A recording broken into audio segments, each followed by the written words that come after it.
Okay, जो हमारी second जो स्टोरी है वो भी कुछ इसी तरह है, इसी चैप्टर के रिलेटेड है। तो the second story is based on an incident that took place in one of India's largest cities and is common practice in most parts of the country. तो जो दूसरी स्टोरी है वो भी कुछ इसी तरह है, जो कि एक इंडिया के बहुत बड़ी सिटी में वाक़ हुई है। तो और कुछ बाकी कंट्री की, हमारी इंडिया में कुछ ऐसे जगह हैं जहाँ पे वो रोज़ होती ही रहती है, ऐसा इंसिडेंट होता ही रहता है। It is a story about mister and missus Ansari who were looking to rent an apartment in the city. तो ये स्टोरी है मिस्टर और मिसेस अंसारी के बारे में। उनकी स्टोरी है, वो क्या कर रहे होते हैं, वो ढूंढ रहे होते हैं अपने लिए एक अपार्टमेंट, यानी कोई कमरा या कोई जगह ढूंढ रहे होते हैं जहाँ पे वो रहते सिटी में, ठीक है। किराए पे ढूंढ रहे होते हैं। They had the money and so paying the rent was no problem. उनके पास पैसा था ठीक ठाक, तो वो कोई कितनी भी उनसे फी रेंट मांगता, कीमत मांगता, वो देने के लिए तैयार थे।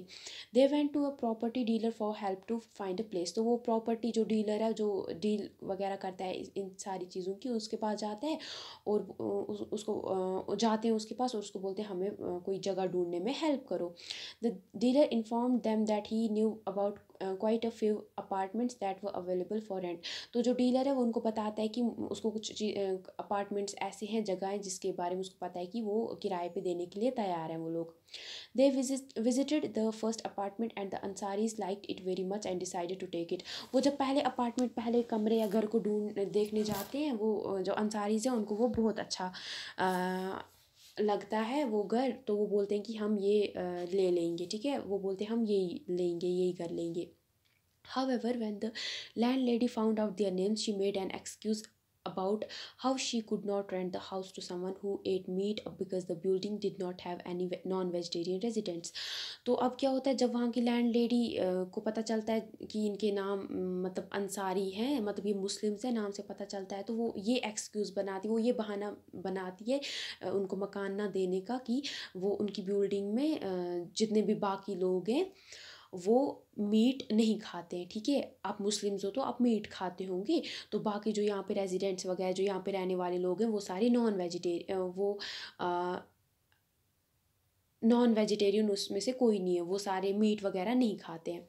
Both the Ansaris and the property dealer were surprise to hear this because they could smell fish being cooked in the neighbours house. तो जब ये बात वो सुनते हैं तो वो बहुत ज़्यादा हैरान हो जाते हैं। वो हैरान इसलिए हो जाते हैं क्योंकि वो देखते हैं कि जो दूसरा उनके साथ जो दूसरा कमरा होता है वहाँ पे जो मछली है, मछली के बनने की स्मेल आ रही होती है। तो यानी वो लैंड लेडी यहाँ पे झूठ बोल रही थी, क्योंकि फ़िश भी तो नॉन वेजिटेरियन है ना, वेज है ना। The same excuse was repeated in the second and the third apartments. जब वो दूसरा और तीसरा अपार्टमेंट ढूंढ रहे होते हैं, उसमें भी वो सेम एक्सक्यूज़ बनाते हैं, यही बहाना बनाते हैं, इसी तरह कुछ बहाने बनाते हैं। Finally the property dealer told them that they might want to change their names and call themselves Mr. and Mrs. Kumar. तो वो बोलते हैं कि जो प्रॉपर्टी डीलर है फाइनली उनको बोलता है कि अगर तुम्हें अपार्टमेंट कोई चाहिए तो तुम्हें क्या करना पड़ेगा, तुम्हें अपना नाम चेंज करना पड़ेगा from mister and missus Ansari to mister and missus Kumar, यानी Muslim name to Hindu name से हिंदू नेम आपको चूज़ करना पड़ेगा, ठीक है। फिर आपको ईजिली मकान मिल जाएगा। The Ansaris were reluctant to do this and decided to look some more. तो अंसारीज ने बोला नहीं जी, हम ये ऐसा नहीं करेंगे, हम अपना नाम नहीं चेंज करेंगे। और उन्होंने बोला हम कुछ और मकान भी ढूंढेंगे, घर ढूंढेंगे, तो हमें फाइनली मिल ही जाएगा। In the end it took a whole month of looking at apartments before they found a landlady who was willing to give them a place on rent. तो एक महीने तक वो ऐसे ही उनका ये चल रहा होता है सिलसिला। वो एक महीने तक मकान ढूंढ रहे होते हैं अपने लिए, और फाइनली एक उनको लैंड लेडी मिल जाती है, जो कि अपना उनको जो उनका घर है वो रेंट पे देने के लिए तैयार हो जाती है, बिना किसी डिस्क्रिमिनेशन या इनइक्वालिटी के, ठीक है। तो यहीं पे आपसे अब सवाल पूछता है कि why do you think the Ansaris were being treated unequally. अब अंसारीज को क्यों, आपको क्यों लगता है कि उनको अनइक्वली ट्रीट किया जा रहा था, ठीक है। Why would you do if you what would you do if you were in the Ansaris position and could not find a place to live because some people did not want to live next to you because of the religion you practise. तो अगर आप अंसारीज की जगह होते, आप क्या करते, मतलब अगर आपको कोई जगह रहने के लिए नहीं मिलती क्योंकि आप अलग रिलीजन से हो, तो आपके जो बाकी लोग हैं वो आपको ये पसंद नहीं करते हैं क्योंकि आप इस रिलीजन से हो, तो आप अगर उनकी जगह होते आप क्या करते कि आप अपना नाम चेंज कर देते।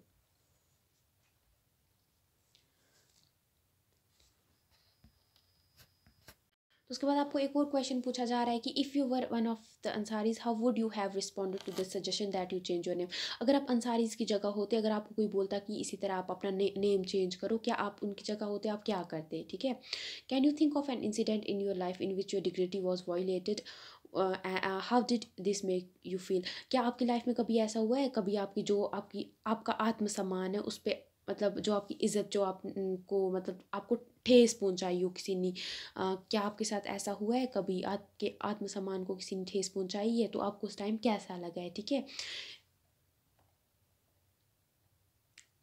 Then recognising dignity, our next topic is recognising, आत्मसम्मान को पहचानना या मानना किसी के आत्मसम्मान को।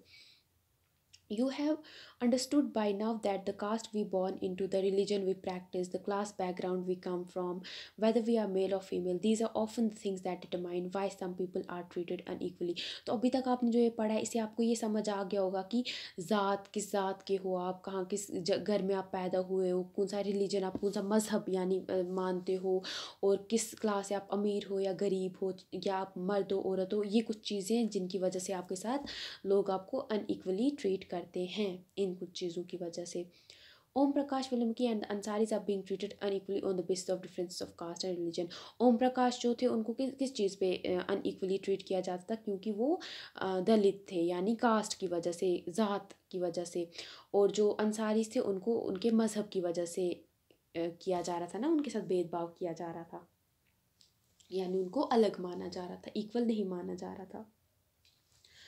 When persons are treated unequally their dignity is violated. जब किसी इंसान को अनइक्वली ट्रीट किया जाता है ना, यानी उसको इक्वल नहीं माना जाता है बाकियों के, उसके आत्मसम्मान को ठेस पहुंचाई जाती है, ठीक है, उसकी इज़्ज़त पे आँच आ जाती है, इसका मतलब है उसकी इज़्ज़त पे बात उठाई जाती है। The dignity of both Om Prakash Valmiki and the Ansaris was violated because of the way in which they were treated. यानी बोथ जो अंसारी और ओम प्रकाश वाल्मीकि थी, इन दोनों की क्या इज़्ज़त पे आँच आई थी ना, इनकी इज़्ज़त पे, उनके आत्मसम्मान को ठेस पहुंचाई थी जब उनके साथ ये सारी चीज़ें की गई थी। By picking on him and making him sweep the school because of his caste, Om Prakash Valmiki's classmates and teachers hurt his dignity badly and made him feel as he was less than equal to all other students in the school। यानी जो ओम प्रकाश वाल्मीकि थे उनसे क्या करा है उसके teacher ने, जो उसके वहाँ पे स्टूडेंट्स थे, क्लासमेट्स थे, उन्होंने उससे ये किया, उसकी ज़ात की वजह से, उसकी कास्ट की वजह से उस पूरे स्कूल की सफाई कराई गई, जिसकी वजह से उसकी डिग्निटी, उसकी आत्मसम्मान को ठेस पहुँचाई गई। Being a child, Om Prakash Valmiki could do very little about the situation that he was in। अब क्योंकि ओम प्रकाश बेचारा छोटा सा बच्चा था, वो कुछ नहीं कर सकता ना, जो उसके साथ भेदभाव हो रहा था, गलत हो रहा था चीज़ें, उसके बारे में वो कुछ नहीं कर सकता था। It was his father who, on seeing his son's sweep, felt angry by this unequal treatment and confronted the teachers। अब वो क्या होते हैं, जब उसके फादर उनको देखते हैं कि उसके बेटे, जो जब उनके पापा देखते हैं कि मेरे बेटे से ये ऐसे ऐसे सफाई कराई जा रही है, तो उनको गुस्सा आता है और वो टीचर्स को बताते हैं कि ये गलत किया है तुमने मेरे बच्चे के साथ। The Ansaris dignity was also hurt when persons refused to lease their apartments to them। जो अंसारी थी उनकी भी इज़्ज़त को यानी ठेस पहुंचाई कब, जब बाकी जो पर्सन्स थे, उन्होंने, जो लोग जहाँ पे भी वो जा रहे थे मकान देखने के लिए, वो सारे उनको मकान देने से मना कर रहे थे, उनके रिलीजन की वजह से। However, when the property dealer suggested that they change their name, it was their dignity or self-respect that made them refuse this suggestion. तो जब उनके लास्ट में क्या होता है, प्रॉपर्टी डीलर जो होता है वो उनको बोलता है कि अगर आपको मकान चाहिए अच्छा, तो आपको अपना नाम चेंज करना पड़ेगा, लेकिन उन्होंने बोला नहीं जी, हम ऐसा नहीं करेंगे, क्योंकि उनको लगा ये हमारी सेल्फ रिस्पेक्ट, हमारी इज़्ज़त की बात है और हम ये इसको नहीं खोएंगे, हमारे आत्मसम्मान को हम इस तरह नहीं खोने देंगे। Om Prakash and the Ansaris do not deserve to be treated like this, they deserve the same respect and dignity as anyone else. यानी जो ओम प्रकाश और अंसारीज के साथ जो ये गलत चीज़ें हुई थी, ये बहुत ज़्यादा गलत थी और ये ऐसा नहीं किया जाना चाहिए। और क्योंकि ये भी उसी तरह, इनको भी, ये भी वही इज़्ज़त डिज़र्व करते हैं, वही रिस्पेक्ट डिज़र्व करते हैं जो कि बाकी जो भी कंट्री के लोग हैं वो सारे डिज़र्व करते हैं। उसके बाद ये आपको एक छोटा सा सीन दिखाया जा रहा है, एक पिक्चर मूवी है, दीवार इस मूवी का नाम है, जो कि 1975 में बनी थी। A boy who works as a shoe Shine refuses to pick up a coin thrown at him. He feels that there is dignity in the work that he does and insists that his fee be given respectfully. तो क्या होता है, इससे एक आदमी आता है इसके पास, इस छोटे बच्चे के पास, बोलता है कि मेरे जूतों को तो ये साफ़ कर दो, क्योंकि ये बच्चा जो होता है ये जूते जो होते हैं ना उनको शाइन करता है शाइन करने के लिए। तो ये क्योंकि कोई भी काम छोटा बड़ा नहीं होता है, ठीक है, आपको हमेशा याद रखना, कोई भी काम छोटा बड़ा नहीं होता है, चाहे कुछ भी हो वो काम काम होता है। तो जैसे चोरी है, चोरी करना तो गलत बात है ना, लेकिन उसी की जगह अगर आप कोई अच्छा काम करते हो वो बेस्ट है। चाहे आप कोई भी काम करो, चोरी करने से अच्छा है कोई भी काम आप करो, चाहे वो छोटा हो बड़ा हो, कुछ भी काम हो आप वो काम करो, ठीक है। तो उसी तरह है। तो ये इस बच्चे को बोलता है कि तुम मेरे ये जूते साफ करो। जब ये बच्चा छोटा कर देता है वो काम, तो ये जो आदमी है ये जो पैसे उनको नीचे फेंकता है और बोलता है उठाओ वहाँ से। तो ये बच्चा बोलता है नहीं, मैं ऐसे पैसे नहीं लूँगा, अगर मैंने, क्योंकि ये बच्चा बोलता है कि ये मेरी इज़्ज़त का सवाल है, जो मैं काम करता हूँ उससे उसको फ़क्र है। वो बोलता है कि मैं काम करता हूँ, ये मेरी मतलब इज़्ज़त पे इस टाइम आँच आई है, तो ये तुम मुझे उठा के दो पैसे, जब तक तुम मुझे उठा के ये पैसे नहीं दोगे मैं नहीं लूँगा पैसे, ठीक है। इसको लगा इस बच्चे को कि हाँ ये मेरी डिग्निटी, मेरी इज्जत पे ये बात आ रही है। Then our next topic is equality in Indian democracy. अब हम करेंगे बात इंडियन डेमोक्रेसी के बारे में, ठीक है। इंडियन डेमोक्रेसी में इक्वालिटी कैसे है, ठीक है, और कहाँ कहाँ कैसे इक्वालिटी के बारे में हम बात करेंगे।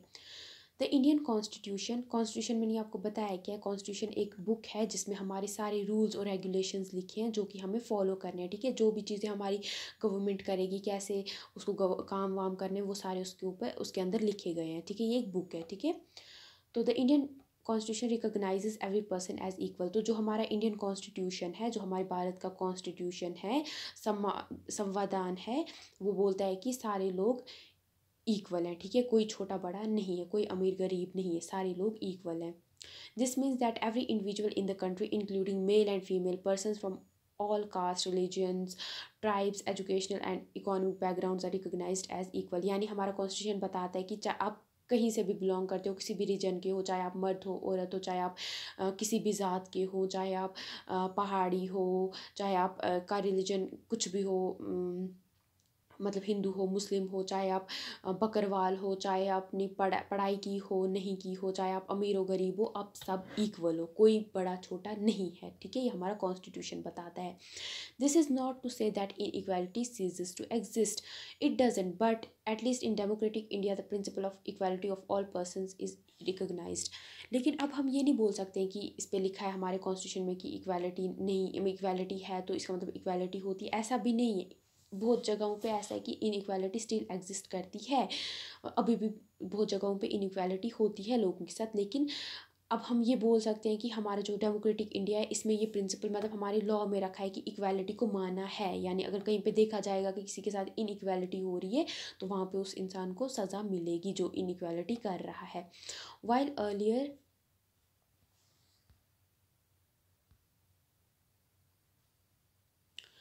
no law existed to protect people from discrimination and ill treatment. Now there are several that work to see that people are treated with dignity and as equals. पहले क्या होता था, कोई कानून नहीं बनाया था जिसमें लोगों के साथ अगर जिनके साथ भेदभाव किया जाता था या जिनके साथ बुरा अत्याचार वगैरह किया जाता था ना, जिन लोगों के साथ या बुरे व्यवहार होता था, जिन लोगों के साथ जिनको छोटा बड़ा ऐसे छोटा बोला जाता था, तो उनको जो उनके साथ ये गलत करता था तो उनको उसके लिए कोई कानून नहीं बनाया था उनको सज़ा देने के लिए, ठीक है, जो गलत करने वाले थे। लेकिन अब क्या है, हमारी गवर्नमेंट ने कुछ लॉज बनाए हैं, कुछ कानून बनाए हैं ताकि किसी के साथ कुछ कभी भी गलत ना हो, ठीक है, ताकि सबकी जो जब सबका जो आत्मसम्मान है वो माना जाए और सबको इक्वल माना जाए, इसके लिए कानून बनाए हैं। This recognition of equality include some of the following provisions in the constitution. तो जो ये इक्वालिटी के बारे में हमारे कॉन्स्टिट्यूशन में ये चीज़ें बताई जिससे पता चलता है कि सारे कैसे इक्वालिटी एग्जिस्ट करती है हमारी कंट्री में, ठीक है। First that every person is equal before law. सबसे पहले जो हमारा कॉन्स्टिट्यूशन है वो बोलता है कि हमारी कंट्री में हर एक इंसान इक्वल है, ठीक है, कानून के सामने सारे बराबर हैं। What this mean is that every person from the president of the country to Kanta domestic worker has to obey the same law। यानी इसका मतलब है चाहे वो हमारी कंट्री का प्रेसिडेंट हो या जैसे कांता जो हमने देखा जो कि डोमेस्टिक वर्कर थी, वो सब को हमारा जो कानून है उसको ओबे करना है, उस कानून को मानना है। अगर उनमें से दोनों में से कोई भी कानून, कोई भी अगर एक कानून को नहीं मानता है उसको सज़ा मिलेगी, चाहे वो प्रेसिडेंट हो चाहे वो कांता देवी हो। सेकंड, दूसरी बात ये, no person can be discriminated against on the basis of their religion, race, caste, place of birth, और whether they are male, female और मेल। और कोई भी इंसान के साथ, किसी भी इंसान के साथ भेदभाव नहीं किया जाएगा, चाहे वो मर्द हो औरत हो, चाहे उनका कोई भी रिलीजन हो, कोई भी मज़हब हो, कोई भी रेस उनका कुछ भी हो, कहीं से भी वो बिलोंग करते हो, चाहे उनकी कोई भी ज़ात हो या कहीं पे भी वो पैदा हो, उनके साथ इन सब चीज़ों के ऊपर उस इंसान के साथ भेदभाव नहीं किया जाएगा, ठीक है। तीसरी बात, every person has access to all public places including playgrounds, hotels, shops and markets. तीसरी बात ये कि हर एक इंसान को जो पब्लिक प्लेसेस, जो आम जनता की जगहें हैं ना, चाहे वो प्लेग्राउंड्स हो, खेलने के मैदान हो, चाहे वो होटल्स हो, चाहे वो दुकानें हो या मार्केट्स हो, सब वहाँ पे जा सकते हैं। चाहे वो कोई भी इंसान हो वो वहाँ पे जा सकते हैं, चाहे वो अमीर हो गरीब हो वो वहाँ जा सकते हैं। All persons can use publicly available wells, roads and bathing ghats. यानी हर एक इंसान जो पब्लिक के लिए बनाई गई है ना, जैसे कुएं बनाए जाते हैं, रोड्स वगैरह बनाई जाती हैं, ये सारी चीज़ें यूज़ कर सकते हैं, उनके साथ इन चीज़ों पे डिस्क्रिमिनेशन नहीं किया जाएगा। Fourth, untouchability has been abolished. पहले क्या होता था, हमारी कंट्री में अनटचेबिलिटी होती थी, मतलब बोला जाता था जो छोटी, मतलब जो दलित्स वगैरह जो लोग हैं या जो इनको सो कॉल्ड लोअर कास्ट बोला जाता है, जो कि बहुत गलत है, वो अगर किसी चीज़ को टच करते थे तो बड़े लोग बोलते थे, बड़े जो जात के लोग थे वो बोलते थे हम इस चीज़ से अब नहीं पियेंगे पानी। अगर उन गिलास को टच करा होता तो बोलते थे इस गिलास को हम टच नहीं करेंगे, जो कि बहुत गलत होता था। तो उसको भी उसको हम अनटचेबिलिटी बोलते हैं, ठीक है। उसको हमारे कॉन्स्टिट्यूशन ने बिल्कुल ख़त्म कर दिया है। अगर कहीं पे भी देखा जाएगा कि अभी भी ये कहीं पे हो रहा है तो उस इंसान को सज़ा मिलेगी जो ये कर रहा है। The two ways The two ways in which the government has tried to implement the equality that is guaranteed in the constitution is first through laws and second through government programs or schemes to help disadvantaged communities। तो government ने अब कैसे इन चीज़ों को, हमारी equality को हमारे country में लाया है, किन किन चीज़ों से लाया है और इम्प्लीमेंट कर रहा है हमारी कंट्री में, ठीक है। पहले सबसे पहले वो उसने जो हमारा जो गवर्नमेंट है या कॉन्स्टिट्यूशन है उसमें लॉज बनाए हैं, ठीक है, अलग अलग कानून बनाए हैं। दूसरा वो क्या करता है, हमारी जो गवर्नमेंट है वो प्रोग्राम्स जो हैं, कुछ स्कीम्स रखी गई हैं जो गरीब कम्युनिटीज़ वगैरह हैं, जिनके साथ पास्ट में बहुत ज़्यादा भेदभाव हो चुका है, जिनके साथ गलत गलत चीज़ें हो चुकी हैं, उन जो आगे, जिसकी वजह से वो आगे नहीं बढ़ पाए हैं, तो उनको क्या दिए, जैसे एसटी दी है, रिजर्वेशंस वगैरह दी हैं एसटी एससी को, ओबीसीज़ को दिए, ताकि वो आगे आके हिस्सा ले सकें। जो भी काम है हमारे, उन सब में जो भी ऑफिसर्स वगैरह हैं गवर्नमेंट के, उन सब में वो भी पार्टिसिपेट कर सके, ठीक है। इसीलिए स्कीम्स वगैरह हमारी, जैसे उसमें एक आती है मिड डे मील स्कीम भी प्रोवाइड करी है हमारी गवर्नमेंट जो है, वो गवर्नमेंट स्कूल्स में एलिमेंट्री लेवल यानी 8th क्लास तक बच्चों को फ्री खाना देती है ना। ये सारी चीज़ें करती है जिसकी वजह से हमारी जैसे कि जब वो खाना देते हैं उसमें क्या, मतलब ये देखा जाता है वो छोटी ज़ात का है, जो खाना बनाने वाला है बनाने वाली वो छोटी ज़ात की बड़ी ज़ात के, या ये देखा जाता है जब सारे बच्चे खाना खा रहे होते हैं वो छोटी ज़ात की बड़ी ज़ात के, है ना। इन सब से वो सारी जो मिड डे मील भी रखी है, इससे भेदभाव ख़त्म हो जाता है, यानी इनइक्वालिटी ख़त्म हो जाती है। तो गवर्नमेंट ने ऐसे कुछ स्टेप्स लिए हैं जिनकी वजह से धीरे धीरे इनइक्वालिटी है जो ख़त्म हो रही है। There are several laws in India that protect every person's right to be treated equally। यानी हमारे इंडिया में बहुत सारे ऐसे कानून बनाए गए हैं जो कि हर एक इंसान को ये इक्वल मानते हैं, ठीक है, और उनके जो इक्वालिटी है उसको प्रोटेक्ट करती है, संभालती है। In addition to laws the government also has set up several schemes to improve the lives of communities and individuals who have been treated unequally for several centuries। These schemes are to ensure greater opportunity for people who have not had this in the past। तो कानून के साथ साथ ही, कानून बनाने के साथ साथ ही हमारी गवर्नमेंट ने कुछ ऐसे स्कीम्स भी रखी हैं हमारे कॉन्स्टिट्यूशन में, या ऐसी स्कीम्स ला रहा है हमारी जो गवर्नमेंट है ला रही है, जिससे ये करा जाए कि जितने भी लोग जिनके साथ जिनको अनइक्वल माना जाता है वो सारे ख़त्म किए जाएं, ठीक है, यानी सबको इक्वालिटी मिले। तो these schemes are to ensure, ये स्कीम्स इसीलिए हमारी गवर्नमेंट ने रखी हैं ताकि जो पास्ट में जिन लोगों के साथ ये भेदभाव हुआ है या उनको अपॉर्चुनिटीज़ नहीं मिली हैं, ताकि वो आगे आएँ और उनको इन स्कीम से हेल्प मिले और आगे वो आके बढ़ चढ़ के बाकी जितने भी काम हैं उनमें हिस्सा ले सकें। One of the steps taken by the government includes the mid day meal scheme. तो इन्हीं में से गवर्नमेंट का जो एक स्कीम है या एक बोल सकते हैं जो गवर्नमेंट ने स्टेप लिया है वो है मिड डे मील स्कीम, ठीक है, मिड डे मील देना बच्चों को, यानी बच्चों को फ्री खाना देना। स्कूल में जो देते हैं ना, आपने देखा हो जब आप स्कूल जाते हो आपको फ्री में खाना भी देते हैं स्कूल में, वही। This refers to the program introduced in all government elementary schools to provide children with cooked lunch। यानी मिड डे मील इसलिए रखा गया ताकि जितने भी एलिमेंट्री स्कूल्स हैं यानी 8th क्लास तक के जितने भी स्कूल्स हैं, गवर्नमेंट स्कूल्स हैं, वहाँ पे बच्चों को बना हुआ खाना मिले, ठीक है। Tamil Nadu was the first state in India to introduce this scheme and in 2001 the supreme court asked all state governments to begin this programme in their schools within 6 months. तो जो तमिलनाडु था ये इंडिया का सबसे पहला स्टेट था जिसने अपने ये जितने भी स्कूल्स हैं वहाँ पे फ्री का मतलब ये मिड डे मील जो स्कीम है ये मिड डे मील देना स्टार्ट करा, मिड डे मील प्रोग्राम। और 2001 में सुप्रीम कोर्ट ने भी ये, यानी जो हमारा सबसे बड़ा कोर्ट है, उसने ये बताया कि ये ऑर्डर दिया कि जितने भी 6 महीने के अंदर जितने भी इंडिया में जितने भी स्कूल्स हैं उन सबको अपने ये मतलब जितने भी इंडिया में जितने भी स्टेट्स हैं उन सबको अपने स्कूल्स में 6 महीने के अंदर फ्री में ये मतलब जो स्कीम है ये देनी पड़ेगी, मतलब करनी पड़ेगी स्टार्ट, यानी mid day meal scheme start करनी पड़ेगी गवर्नमेंट स्कूल्स के अंदर। This programme has had many positive effects. यानी जो ये स्कीम थी इसके बहुत सारे फ़ायदे भी थे, फ़ायदे हो गए जैसे कि this include the fact that more poor children have begun enrolling and regularly attending school.